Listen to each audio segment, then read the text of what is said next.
आज गुरुवार थियारो दुकान में थियारो पार्टी ले पाला दी आपण बस पडून सर बस पडून सर करते सर बस पडून सर अवसर करिबा समाधान सरकारी उच्च प्राथमिक विद्यालय काड़ीपदर फुलबाणी जिला कंधमाल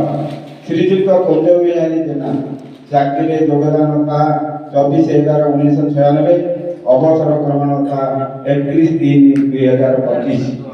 महाशय आपणका 3/3/1965 करी ग्राम दिघाव पोस्ट दिघाव पूरी जिले में जन्मग्रहण करी शिक्षादान को वृद्धि भाव ग्रहण करछंती शिक्षादान क्षेत्र में आपन वरिष्ठ नेतृत्व उत्तम परिचालना कर्तव्य परायणता तथा छात्र वत्सलता अनेक जीवन को दीपर शिक्षा सदृश आलोकित करछि दीर्घ 38 वर्षर अभिज्ञता देई आपन समाज को प्रदान करछंती अनेक उत्तम नागरिक आपन अमृत स्पर्श शिक्षादान क्षेत्र में आनी परछि अनेक अद्भुत परिवर्तन आपन परि जने महान प्रतिभा को सम्मानित करी आमे गौरवान्वित मन करूछु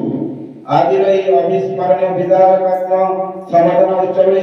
आपन को हृदय नेतृत्व करू अनेक कृतज्ञता ज्ञापन करियास आपन को परवर्ती जीवन सुदीर्घ सुस्थ शांतिमय होइतु यही प्रभु श्री श्री जगन्नाथ को पादपद्मरे प्रार्थना करूछु सुजेता सरकारी उच्च प्राथमिक विद्यालय काड़ीपदर शिक्षक शिक्षयित्री एवं छात्र छात्री वृंद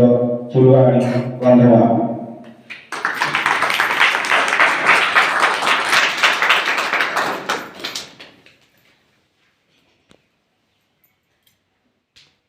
चला सर